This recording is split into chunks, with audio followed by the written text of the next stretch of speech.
ಸವಾಲ್ಗೆ ಜವಾಬ್ ನೀಡಿ ನನ್ನ ತಂದೆಯ ಮಾತನ್ನು ನಡೆಸದಿದ್ದರೆ ನನ್ನ ಹೆಸರು ಧನಿಕರ ಒಡೆಯ ಧನರಾಜನೇ ಅಲ್ಲ.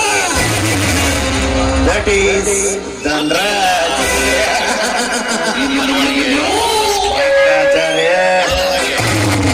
ಪದೇ ಪದೇ ಅನ್ನಬಾಡ್ರಿ ಚಾರಿ ಅಂತ.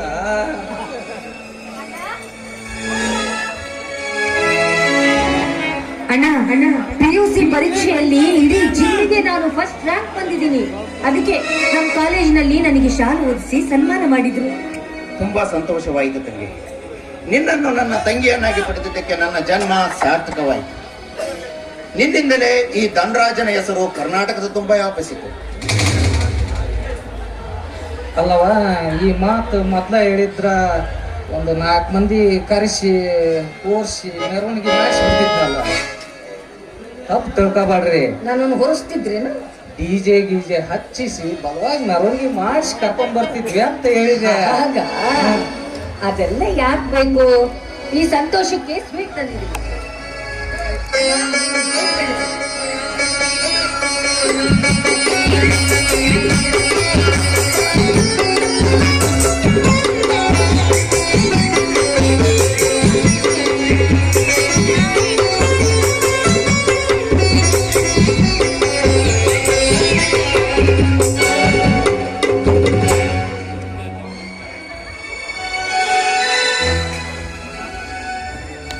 ಈ ಸಿಹಿಗಿಂತ ನಿನ್ನ ಬಾಳು ಸಿಹಿಯಾಗಲಿ ಕಂದ. ನಿಮ್ಮ ಜ್ಞಾನವೆಂಬ ಬಳ್ಳಿ ಆ ದೇಗುಲದ ದೇವರಾಗಲಿ. ನಮ್ಮ ಧನಿಕರೆಂಬ ವೈರಿಗಳು ಆ ದೇವರಿಗೆ ಬೀಸುವ ಚಾಮರಗಳಾಗಲಿ. ಇದೇ ನಮ್ಮ ಈ ಹಿರಿದಾದ ಹಿರಿಯ ಆಸೆ. ಲೆಕ್ಕಾಚಾರಿ ನಿಮ್ಮ ಒಗ್ಗಟ್ಟಿನ ಮಾತು. ಹೌದು ತಂಗಿ, ನನ್ನ ತಂದೆಯ ಮನಸ್ಸಿಗೆ ಬೆಂಕಿ ಹಚ್ಚಿ ಆ ಲುಚ್ಚನ ಮಗ ಧರ್ಮರಾಜ ತಮ್ಮಂದಿರನ್ನು ಹೆಚ್ಚು ಓದಿಸುತ್ತಿದ್ದಾನೆ. ನೀನು ಶಶಿಧರ ಏನ್ ಮಾಡ್ತಿರೋ ನನಗೆ ಗೊತ್ತಿಲ್ಲ. ಎಷ್ಟೇ ಹಣ ಖರ್ಚಾದರೂ ಚಿಂತೆ ಇಲ್ಲ. ಓದುವುದು ನಿಮ್ಮ ಕೆಲಸ, ಕಲಿಸುವುದು ನನ್ನ ಕೆಲಸ. ತಿಳಿಯುತ್ತೆ? ಹಾಗೆ ಆಗ್ಲಿ ಅಣ್ಣ.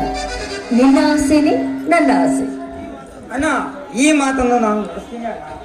ನೀವು ನನ್ನ ತಂದೆ ಕೊಟ್ಟ ಮಾತಿನ ಹಾಗೆ ಡಿಗ್ರಿಯಿಂದ ಮುಂದಾಗಿ ದೊಡ್ಡ ಅಧಿಕಾರಿಯಾಗಿ ಬಂದು ಈ ನಾಡನ್ನೇ ಬೆಳೆಸ್ತೀನಿ ಅಣ್ಣ.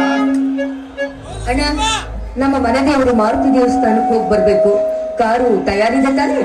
ಹೌದಣ್ಣ, ರ್ಯಾಂಕ್ ಬಂದರೆ ತಂಗಿ ದೇವರ ದರ್ಶನಕ್ಕಾಗಿ ಬಂದ ಅರ್ಕೆ ಹೊತ್ತಿದ್ಲು. ಅದಕ್ಕಾಗಿ ಬೇರೆ ಡ್ರೈವರ್ ಕರ್ಕೊಂಡ್ ಬರ್ತನಂತ ಈ ಉಂಬು ನನ್ನ ಮಗ ಎಲ್ಲಿ ಹೋದ? ಯಾವುದಾದ್ರು ಕನಸಲ್ದಾಗ ಹೋದ? ಉಂಬಾ